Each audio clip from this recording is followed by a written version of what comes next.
Grandes homens se dedicaram à literatura, à poesia e muitos à ciência, mas com certeza poucos souberam conjugar tamanho ecletismo com relação à sede de conhecimento. Ao mesmo tempo em que tentava entender o Brasil que governava, o monarca intelectual queria saber das literaturas, das línguas, das múmias, das invenções mais modernas como fotografia. Buscava conhecer a nossa origem, incentivava a busca por documentos da nossa história pelo mundo para conseguir compreender a nossa formação. Ele era dual, um intelectual dividido entre o país continental que governava e a sede de saber, de conhecer tudo e buscar o espírito das luzes que jamais deixaria de procurar. Bem-vindo ao último vídeo da série Brasil Império, a história não contada. Esse projeto que eu e a Larissa fizemos para ler as 3 biografias publicadas pelo Paulo Resutti, Dom Pedro I, Dona Leopoldina e agora Dom Pedro II. Estou aqui no dia 15 de novembro, dia do golpe da República. Caso você não saiba que foi um golpe militar, hoje você vai descobrir que foi um golpe militar, já fique sabendo que hoje nós estamos comemorando um golpe que não teve quase nenhuma participação, para não dizer nenhuma participação popular, e sequer foi aprovada pela população, que acabou sendo até mesmo perseguida depois. Bom, mas antes de chegar lá, vamos então falar sobre o nosso imperador Dom Pedro II, um dos imperadores mais longevos da história. Dom Pedro II nasceu em 2 de dezembro de 1825. Agora que você conhece um pouco sobre a figura de Dom Pedro I e de Leopoldina, você vai conseguir imaginar essa mistura dos dois, de certa forma bem positiva, porque o Dom Pedro II aliava a sabedoria da mãe, a erudição da mãe, com um pouco do ímpeto do pai, Dom Pedro I. Então ele era bem apressado, ele estava sempre vigilante, sempre fiscalizando órgãos públicos, queria tudo em bom funcionamento, da mesma forma que o pai era, mas, diferentemente do pai, que não teve uma boa educação, que não era erudito, não era sequer bem educado com as pessoas, Dom Pedro II é um dos imperadores mais eruditos de quem você vai falar na sua vida. Por isso que aqui vai falar que a verdade é que externar desespero, ódio, raiva ou rancor estava abaixo da dignidade imperial que havia lhe imposto desde o nascimento. Não deveria nunca se igualar ao pai em seus rompantes de humor, e sim parecer digno e equilibrado a todo momento e circunstância, como a mãe. Nesse episódio ele está contando justamente o exílio, a partida de Dom Pedro II em decorrência do golpe da República, e ele tinha essa postura, ele foi ensinado a ser assim, um contraponto ao pai, de certa forma. Ele inclusive foi educado, então, para ser a antítese do pai, como bem demonstraria os seus modos mais controlados e seus monossílabos trocados eventualmente com estranhos. Guardava o que efetivamente pensava para cartas mais pessoais, trocadas com gente de sua inteira confiança e parcialmente para seu diário. Uma das características do pai que mais herdou foi a pressa e a urgência de ver, fazer e saber. Dom Pedro II era tão ansioso nesse ponto quanto Dom Pedro I, chegando à impaciência com os seus famosos e anedóticos "já sei, já sei". Muitas vezes é citado que ele falava isso, sim, ele era muito apressado. Bom, voltando então para o contexto histórico do nascimento aí de Dom Pedro II, né? Dom Pedro II era uma criança quando o Dom Pedro I vai renunciar ao trono em decorrência dos vários conflitos internos políticos que estavam ocorrendo. Então é designada uma tríplice para fazer a regência, para reger o país e também para tutoria do próprio Dom Pedro II. Esse é o contexto em que ele é inserido. Ocorre que, diante da saída de Dom Pedro I e do seu exílio, de certa forma, o país vai entrar numa série de conflitos que buscavam principalmente a República, e essa regência não dava conta de liderar um país tão imenso como o Império Brasileiro na época. Foi em decorrência disso que aconteceu o golpe da maioridade lá quando Dom Pedro II tinha 15 anos, e de modo que a Assembleia permitiu que Dom Pedro II assumisse o trono mesmo antes do 18, justamente nessa busca pela unificação no país. Nessa época, aqui tem um pouco da rotina de Pedro II. Ele se levantava entre as 5 e 6 da manhã, depois de fazer a higiene e rezar, ele lia as petições dos jornais, lembrando que ele tinha 15 anos.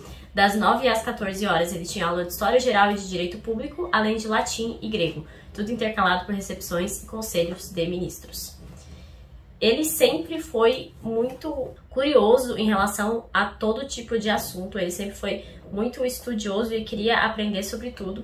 Por isso aqui fala que quando ele tinha 15 anos já parecia que ele tinha 18, de tanto que ele estudava, de tão erudito que ele era. Bom, logo depois disso vão procurar então uma imperatriz para o Brasil, uma esposa para Dom Pedro II, e vão encontrar nela a Teresa Cristina, que era uma princesa italiana, e ela vai se tornar uma grande companheira de vida de Pedro II, que, diferentemente do pai, Pedro I não era um mulherengo, não teve uma série de amantes e não colocou nenhum amante na corte, enfim. Diz aqui que Teresa Cristina não opinava sobre assuntos de política e ela era bem mais fechada, talvez por motivação própria, às vezes ela realmente não queria se meter em assuntos políticos. E eu acho que esse é um ponto que Pedro II perde muito para o Pedro I. Porque Pedro I, quando tinha essa questão de não saber que rumo tomar, de não ter certeza nas suas decisões, ele recorria muito à Leopoldina, tanto que Leopoldina teve uma grande influência na independência. E aí, quando a gente vê isso, a gente pensa, será que o Império Brasileiro não teria sido diferente, o fim, principalmente, do Império Brasileiro não teria sido diferente se a gente tivesse também uma imperatriz ativa politicamente? Essa é uma questão que esse livro me fez pensar, assim. É claro também no livro, o tempo todo, que Pedro II, ele aceita essa posição dele de que ele precisa ser imperador. Ele nunca vai se furtar das suas obrigações, mas ele nunca quis ser imperador, na verdade. Ele é um grande erudito, ele preferia passar horas e horas lendo do que tomando decisões políticas, isso fica claro também. Tanto que a construção de Petrópolis tem um pouco a ver com isso, porque em Petrópolis o Pedro II poderia se sentir um pouco mais um cidadão e menos um imperador. Bom, em decorrência de todos os conflitos que ainda existiam e precisavam ser resolvidos, até como a própria Revolução Farroupilha, ele vai viajar por vários estados do país, assim como seu pai fez também para abafar muitos conflitos e tentar resolvê-los sempre, né? E uma dessas viagens é justamente aqui para a minha cidade atual, Florianópolis, e aqui em Santa Catarina, ele vai receber de presente de um frei, o frei João de São Boaventura, que deixara Portugal em 1834 e veio se estabelecer no Brasil, uma segunda edição dos Lusíadas, que ofertou a Dom Pedro II. Esse livro havia pertencido anteriormente à biblioteca do Mosteiro de São Bento de Saúde, em Lisboa, e nele ainda se lê, escrito pela mão de Camões, Luís de Camões, seu dono. O imperador acabou ficando com esse livro a vida toda e 44 anos depois o levaria consigo para o exílio. Então, os Lusíadas têm uma importância muito grande para Pedro II, além de outras obras. Ele traduziu várias obras, inclusive, quando eu fiz meu vídeo de Prometeu Acorrentado, eu comentei que ele traduziu essa obra para o português, e os Lusíadas também era um grande épico que teve uma grande importância para ele. Foi um livro que ele prezou muito para levar na hora do exílio também. Uma coisa que também chamou muita atenção aqui, que aparece bastante no livro, é o fato de que muitas pessoas comentavam sobre o estado, por exemplo, das carruagens, dos palácios, da família real brasileira, porque não existia um gasto exorbitante com essas coisas.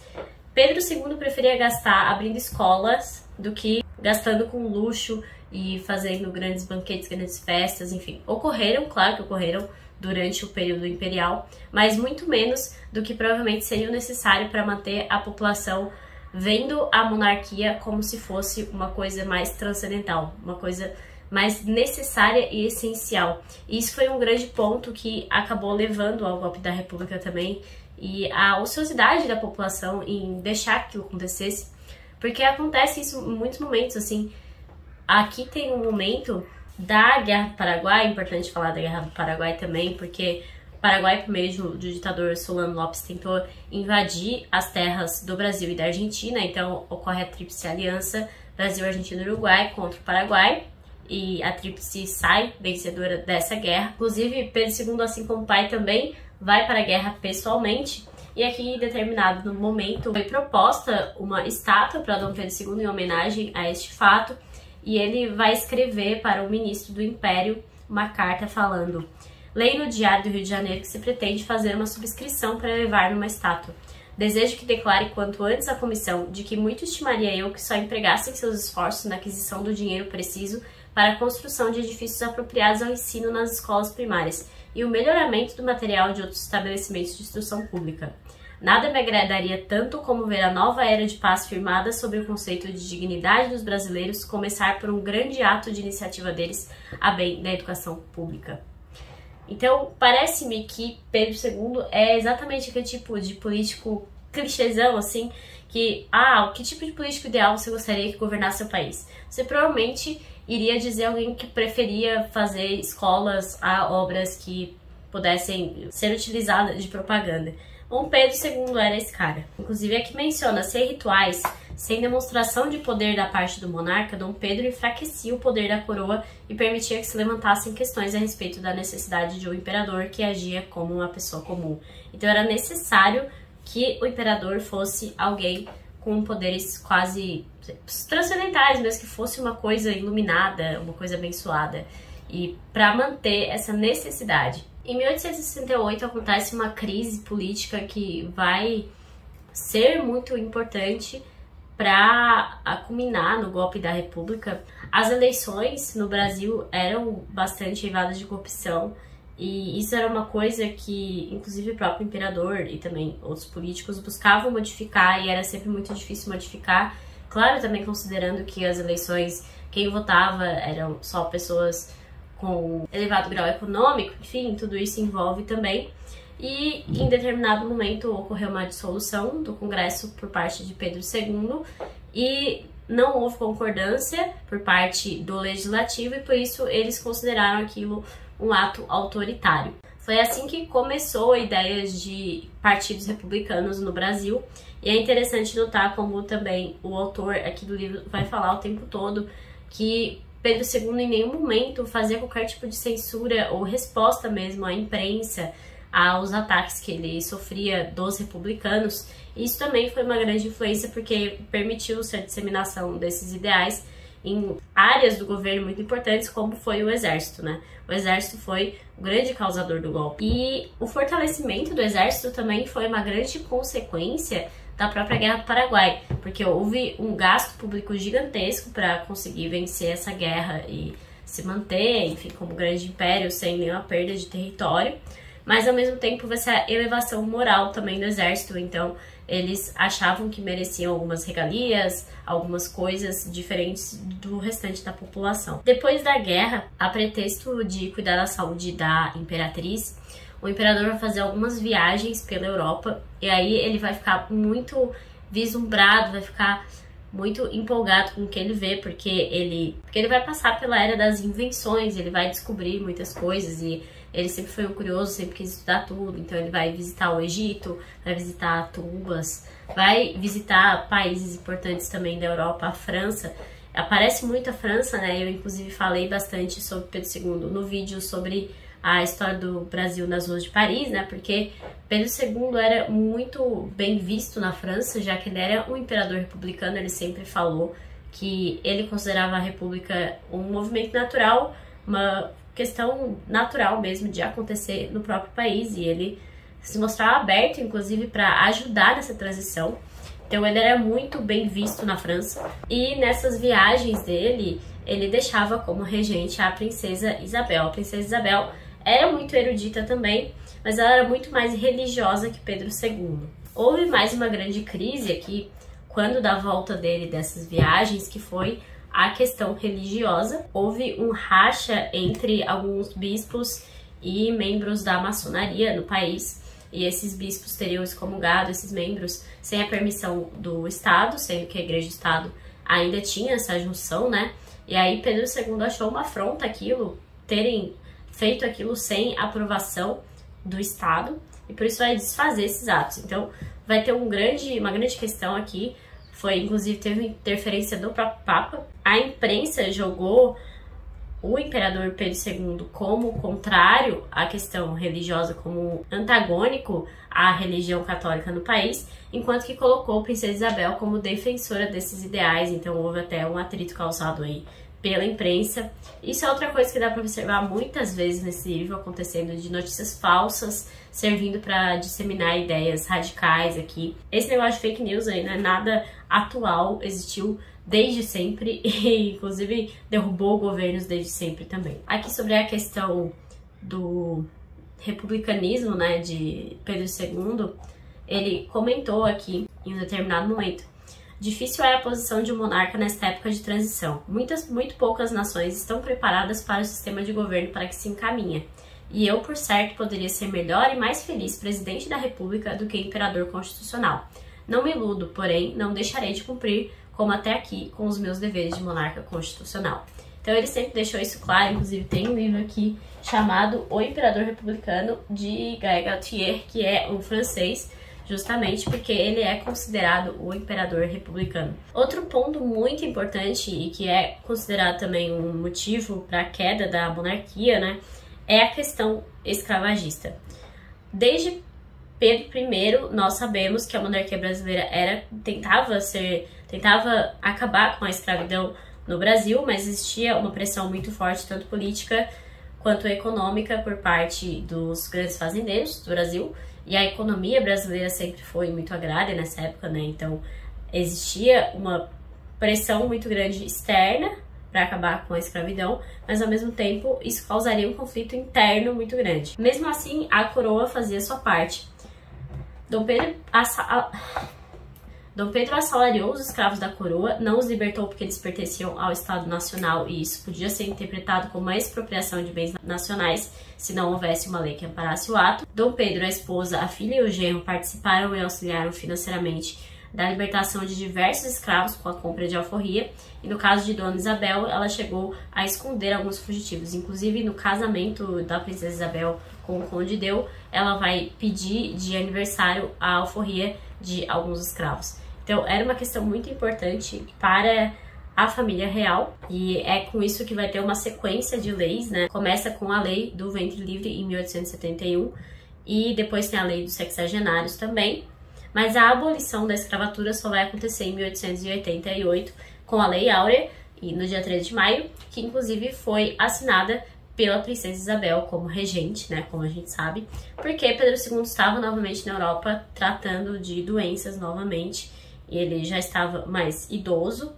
e teve muitos problemas de diabetes, então ele já estava num período assim de também querer a transição para a princesa Isabel. E isso também foi uma grande causa da República, porque como falou Joaquim Nabuco aqui em seu último discurso no parlamento, ele afirmou que a ideia da República era fruto do descontentamento causado pelas leis emancipatórias aos escravizados. O político chamou a atenção para o fato de que os republicanos faziam parte da oligarquia, principalmente da cafeeira. Então houve todo um movimento republicano nesse sentido, porque inclusive por uma notícia falsa também, acreditava-se que se houvesse um golpe da República, esses fazendeiros seriam indenizados pela perda desses escravos, o que a princesa Isabel deixou claro desde o início que jamais aconteceria se a abolição ocorresse por parte da monarquia, que foi o que aconteceu. Então nunca houve nenhuma indenização, mas por algum motivo alguns fazendeiros acreditavam que com a República isso mudaria. Ao mesmo tempo tem uma crescente do movimento positivista no Exército Brasileiro. Também comentei um pouco sobre isso lá no vídeo da história do Brasil nas ruas de Paris. E houve uma influência muito grande, a gente sabe, a ordem e progresso que está na nossa bandeira hoje é um lema positivista, né? E o positivismo ajudava muito nessa questão da República, porque o positivismo preza pela ciência acima de tudo, não existe religião, não existe Deus. Então, isso pesaria muito em desfavor da monarquia também. E aí o contexto do golpe da República foi por conta de uma nomeação para primeiro-ministro, no caso aqui no Brasil, por parte de Pedro II, do Visconde de Ouro Preto, que era um político que os militares, especialmente republicanos, não gostavam, tinha uma rixa pessoal dele com o Marechal Deodoro. Então foi muito por conta disso também que aconteceu a República, e se vê aqui muito claramente que foi um movimento pequeno, um movimento bem pontual do Exército Brasileiro, que buscava mais poder, buscava regalias que não tinha conseguido até então. E não, a população simplesmente assistiu ao que aconteceu, não houve nenhum movimento popular significativo apoiando esse golpe dado pelos militares brasileiros. A Marinha ficou do lado de Dom Pedro II por muito tempo ainda. E é por isso que aqui o autor deixa muito claro que o golpe é militar e puramente corporativista. A honra militar contou mais do que qualquer ideologia política até aquele momento. A animosidade dos que queriam o golpe, alimentadas por falsas notícias a respeito das prisões dos líderes militares e da retirada das tropas da corte é que incentivou a ação. Então os militares simplesmente mandam toda a família imperial embora o mais rápido possível, porque eles não queriam que a população apoiasse a monarquia ou pedisse pela volta da monarquia, e é nessa parte triste que Pedro II vai, então, agir daquela forma lá do começo, aquela forma comedida, sem revolta, porque ele foi ensinado a ser assim, e leva a sua edição de Os Lusíadas junto. Eles vão a Portugal primeiro e depois ele vai para a França, mas nesse ínterim acaba falecendo Dona Teresa Cristina, que foi a sua grande parceira de vida, o que vai mexer muito com ele, da mesma forma que o falecimento de Leopoldina mexeu com o pai. Então vai ser uma grande derrocada emocional aqui de Pedro II, o falecimento da sua imperatriz. A República, inclusive, ignorou completamente o falecimento de Teresa Cristina, não enviou nenhum representante brasileiro para o sepultamento. Interessante notar a saída dele a Portugal, né? Porque era um ciclo, completava-se um ciclo, pois assim como Dom Pedro I chegara em 1833 como ex-imperador do Brasil em Lisboa, agora então era a vez do filho, o primeiro por abdicação, o outro por deposição. Ambos, pai e filho, compartilhavam, além da coroa brasileira, o exílio da pátria adotiva de um e nativa de outro. Durante o exílio na França, após o falecimento de Teresa Cristina, então Pedro II vai à França, é interessante notar a crise, a vida na República Brasileira, e Paulo Resulti vai inclusive comentar que Deodoro não era Dom Pedro II, era um militar e não um estadista. Não estava acostumado a se equilibrar na balança do poder e muito menos estava disposto a permitir que falassem mal de si dentro do jogo democrático e no espírito liberal de seu antecessor.